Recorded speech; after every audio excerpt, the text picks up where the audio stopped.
வணக்கம் நேர்களே, நீங்கள் இணைந்திருப்பது ட்ரூத் தமிழ் கனடாவினுடைய கனடிய தமிழ் செய்திகளின் தொகுப்புடன் கடந்த 24 மணி நேரத்தில் கிடைக்கப்பெற்ற முக்கியமான கனடிய தமிழ் செய்திகளை தான் இந்த வீடியோவிலே பார்க்க இருக்கின்றோம்.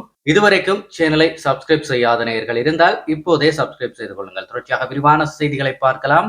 முதலாவது விடயம் பார்த்தோமாக இருந்தால், கனடாவினுடைய அல்பர்டா மாகாணத்தில் இருக்கின்ற பேன்ஃப் நேஷனல் பார்க்கினுடைய நுழைவாயிலுக்கு மேற்கே சுமார் 2 கிலோமீட்டர் தொலைவிலே நெடுஞ்சாலை ஒன்றிலே கடந்த ஞாயிற்றுக்கிழமை அதிகாலை 5:30 அளவிலே ஒரு கார் ஒன்று விபத்துக்குள்ளாகி இருக்கின்றது. இந்த விபத்திலே கேன்மோர் பகுதியைச் சேர்ந்த 24 வயதுடைய இளம்பெண் ஒருவர் சம்பவ இடத்திலேயே பரிதாபமாக உயிரிழந்திருக்கின்றார்.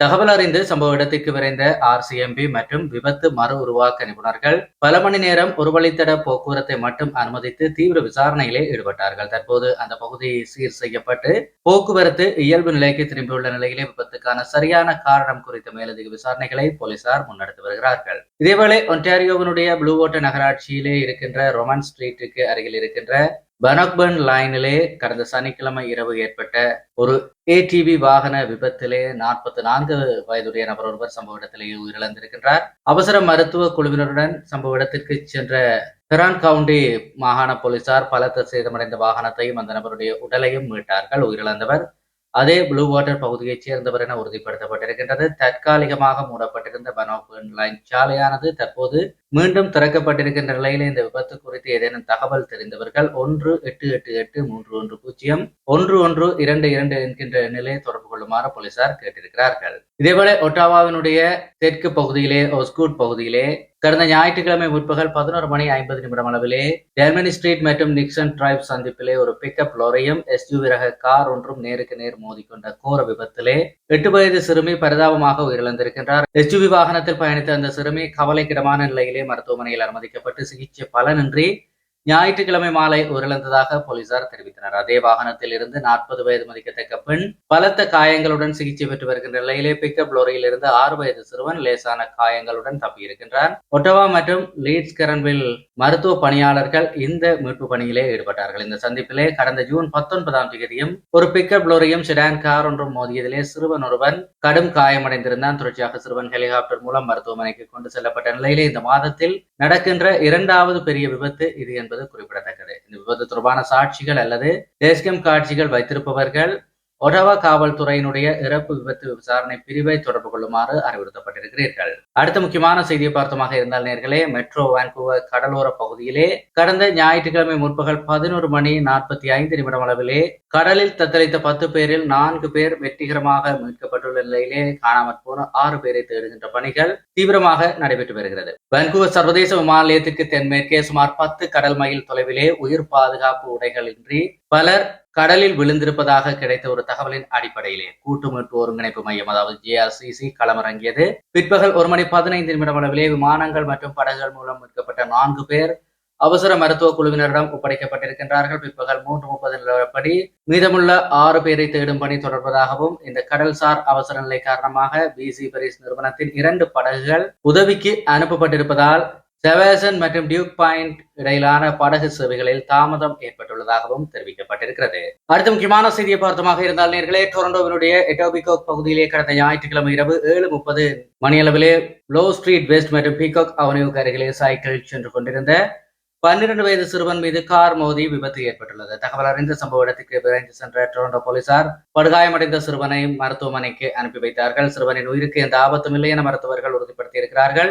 விபத்தை ஏற்படுத்திய வாகனத்தினுடைய ஓட்டுநர் அங்கிருந்து தப்பியோடாமல் சம்பவ இடத்திலேயே இருந்து போலீசாரின் விசாரணைக்கு ஒத்துழைப்பு வழங்கினார். அடுத்த முக்கியமான செய்தியை பார்த்தமாக இருந்தால், பிராம்டனில் இருக்கின்ற ரெண்டாரியோ ஸ்ட்ரீட் மற்றும் பொவைட் டிரைவ் வெஸ்ட் சந்திப்பிலே கடந்த ஞாயிற்றுக்கிழமை மாலை 6 அளவிலே ஒரு டொட்சார்ஜ் ரக போலீஸ் ரோந்து வாகனமும் ஒரு SUV காரும் மோதிக்கொண்ட விபத்திலே காவலர் ஒருவர் காயமடைந்திருக்கின்றார். புயல் பிராந்திய போலீசார் சம்பவ இடத்திற்கு சென்று லேசான காயமடைந்த காவலரை மருத்துவமனைக்கு அனுப்பி வைத்தார்கள். இந்த விபத்திலே வேறு எவருக்கும் காயம் ஏற்படவில்லை என்றும் விபத்துக்குள்ளான மற்றொரு வாகனத்தின் ஓட்டுநர் சம்பவ இடத்திலேயே தங்கியிருந்ததாகவும் தெரிவிக்கப்பட்டிருக்கின்றது. விசாரணை காரணமாக மேற்கு நோக்கி செல்லுகின்ற பொவைட் டிரைவ் மற்றும் தெற்கு நோக்கி செல்லுகின்ற ரெண்டாரியோ ஸ்ட்ரீட் ஆகியவை தற்காலிகமாக மூடப்பட்டிருந்ததாக தெரிவிக்கப்பட்டிருக்கிறது. அடுத்த முக்கியமான செய்தியை பார்த்தமாக இருந்தால் நேர்களே, 1992ஆம் ஆண்டு மொன்ட்ரியலில் இருக்கின்ற கன்கார்டியா பல்கலைக்கழகத்திலே 4 பேராசிரியர்களை சுட்டுக் கொன்ற முன்னாள் இயந்திர பொறியியல் பேராசிரியரான வலேரி பெப்ரிகன் தனது 86வது வயதிலே கியூபெக் சிறையிலே இயக்க எழுதியிருக்கின்றார். கடந்த சனிக்கிழமை அவர் உயிரிழந்ததை கனடிய சீர்திருத்த சேவை கடந்த ஞாயிற்றுக்கிழமை அதிகாரப்பூர்வமாக அறிவித்தது. கடந்த ஆகஸ்ட் 24, 1992 அன்று பணியை விட்டு நீக்கப்படும் நிலையில் இருந்த பெப்ரிகன் சக ஊழியர்கள் தனது ஆராய்ச்சியை திருடுவதாக குற்றம் சாட்டி பொறியியல் துறை கட்டடத்திற்குள் துப்பாக்கிச் சூடு நடத்தினார். இதிலே 4 பேராசிரியர்கள் பலியாகினார்கள். ஒரு செயலாளர் காயமடைந்தார். ஜூன் 8, 1993 முதல் ஆயுள் தண்டனை அனுபவித்து வந்த அவர் செயின்ட் ஆன்டி பிளைன்ஸ் பகுதியிலே இருக்கின்ற அர்சாம்போ சிறையிலே உயிரிழந்தார். 28 ஆண்டுகள் சிறையில் இருந்த போதிலும் தான் அப்பாவி மக்களை கொன்றதை அவர் ஏற்க மறுத்ததால் 2020ஆம் ஆண்டு அவரது பெரோல் விடுதலையை கனடிய பெரோல் வாரியம் நிராகரித்திருந்தது குறிப்பிடத்தக்கது. அடுத்த முக்கியமான செய்தியை பார்த்தமாக இருந்தால் நேர்களே, கிரேட்டர் சட்பரியில் இருக்கின்ற கேட்வே கெசினோ நிர்வாகமானது 17 வயதான சிறுவன் ஒருவனை அவனது நண்பனின் ஓட்டுநர் உரிம அடையாள அட்டையாக பயன்படுத்தி 4 முறை சூதாட அனுமதித்ததற்காக விதிக்கப்பட்ட $12,500 அபராதத்தை உறுதி செய்து மேன்முறையீட்டு தீர்ப்பாயம் உத்தரவிட்டிருக்கின்றது. கடந்த ஆண்டு ஏப்ரல் 6, 7 மற்றும் 8ஆம் தேதிகளிலே அந்த சிறுவன் தலையிலே குல்லா மற்றும் மூக்கு கண்ணாடி அணிந்து கெசினோவுக்குள் நுழைந்துள்ளார். ஊழியர்கள் ஸ்கேனர் மூலம் அவனது அடையாள அட்டையை சரிபார்த்து அவனை உள்ளே அனுமதித்திருக்கிறார்கள். 4வது முறை அவனது தாய் கெசினோவுக்கு போன் செய்து தனது மகன் போலி அடையாளத்துடன் அங்கு இருக்கலாம் என எச்சரித்த பின்னரே அங்கு பாதுகாப்பு பணியில் இருந்த ஒன்டாரியோ மாகாண காவலர் அந்த சிறுவனின் குல்லாவை அகற்றச் சொல்லி சோதித்து உண்மையை கண்டறிந்தார்.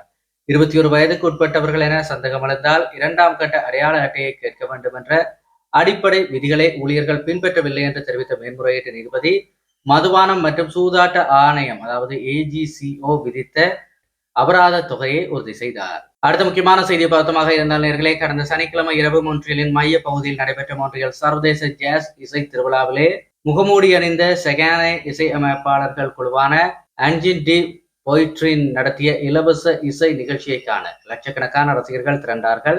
இரவு 9:30 மணிக்கு தொடங்கிய இந்த நிகழ்ச்சிக்காக ஜீன் மேன்ஸ் மற்றும் செயின்ட் கேத்தரின் ஸ்ட்ரீட் பகுதிகளிலே வரலாறு காணாத கூட்டம் நிரம்பி வழிந்தது. 2009ஆம் ஆண்டு பிரபல பாடகர் ஸ்டீவ் ஒண்டர் நடத்திய நிகழ்ச்சிக்கு பிறகு இந்த அளவுக்கு மக்கள் கூட்டத்தை தாங்கள் பார்த்ததில்லை என விழா ஏற்பாட்டாளர்கள் தெரிவித்தார்கள். எனினும் கடுமையான நெரிசல் மற்றும் வெப்பம் காரணமாக இரவு 10 மணி முதல் நள்ளிரவு 12 மணிக்குள் 10 அவசர அழைப்புகள் வந்ததாகவும் கீழே விழுந்தது மற்றும் போதை மயக்கம் உள்ளிட்ட காரணங்களினால் 6 பேர் மருத்துவமனையில் அனுமதிக்கப்பட்டிருப்பதாகவும் தெரிவிக்கப்பட்டிருக்கின்றது. அடுத்த முக்கியமான செய்தியை பார்த்தமாக இருந்தால் நேர்களே, லாஸ் ஏஞ்சல்ஸ் நகரிலே கடந்த ஞாயிற்றுக்கிழமை நடைபெற்ற FIFA வேர்ல்ட் கப் கால்பந்து போட்டியினுடைய பரபரப்பான ஆட்டம் ஒன்றிலே கனடா அணி 1-0 என்கின்ற கோல் கணக்கிலே தென்னாப்பிரிக்காவை வீழ்த்தி வரலாற்று சிறப்புமிக்க ரவுண்ட் ஆஃப் 16 சுற்றுக்கு முன்னேறி இருக்கின்றது. 69,237 ரசிகர்கள் மத்தியிலே நடைபெற்ற இந்த ஆட்டத்தின் கூடுதல் நேரத்தின் 92வது நிமிடத்திலே ஜாக்கோப் ஷெபல்பர்க் கடத்தி தந்த பந்தை லாவகமாக நெஞ்சில் தாங்கி நடுகள வீரரான ஸ்டீபன் எஸ்டாக்கியோ அபாரமான கோலாக அதை மாற்றியிருந்தார். முன்னதாக ஆட்டத்தின் 75வது நிமிடத்திலே கடந்த மே மாதம் ஏற்பட்ட தசை நாற்கழிவில் இருந்து மீண்ட கனடா அணியினுடைய கேப்டனும் பயர்ன் முனிச் நட்சத்திரவுமான அல்போன்சா டேவிஸ் டஜோன் புக்கனனுக்கு பதிலாக களமிறங்கியது அணிக்கு பெரும் உற்சாகத்தை கொடுத்திருந்தது. முதல் பாதியின் 45வது நிமிடத்திலே கனடா வீரரான ரெச்சி லாரியா பெனால்டி பாக்ஸுக்குள் கீழே தள்ளப்பட்ட போது நடுவர் பெனால்டி வழங்க மறுத்ததால் ஆடுகளத்தில் பெரும் பதட்டம் நிலவியது. கனடாவினுடைய பயிற்சியாளரான ஜெசி மாஸ் மற்றும் வீரர்கள் நடுவரிடம் வாக்குவாதத்திலே ஈடுபட்டார்கள். தென்னாப்பிரிக்க அணியினுடைய கோல் கீப்பரான ரோன்வென் வில்லியம்ஸ் மற்றும் கனடிய கோல் கீப்பர் மேக்சிம் கிரெப்போ ஆகியோரினுடைய பல அபாரமான தடுப்புகளால் ஆட்டம் 90 நிமிடங்கள் வரை 0-0 என்று நீடித்த நிலையிலே எஸ்டாக்கியோவினுடைய இறுதி நேர கோல் கனடா ரசிகர்களை கொண்டாட்டத்திலே ஆழ்த்தியது. வருகின்ற ஜூலை 4ஆம் தேதி ஹூஸ்டனில் நடைபெறுகின்ற காலிறுதிக்கு முந்தைய சுற்றிலே நெதர்லாந்து அல்லது மொராக்கோ அணியை கனடா எதிர்கொள்ள இருப்பதும் குறிப்பிடத்தக்கது. இத்துடன் இந்த நாளுக்கான கனடிய செய்திகளுடைய தொகுப்பு முடிவுக்கு வருகிறது நேர்களே. தொடர்ச்சியாக செய்திகளை உடனுக்குடன் பெற்றுக்கொள்ள சேனல் மறக்காமல் சப்ஸ்கிரைப் செய்திருப்பதை உறுதிப்படுத்திக் கொள்ளுங்கள். நன்றி.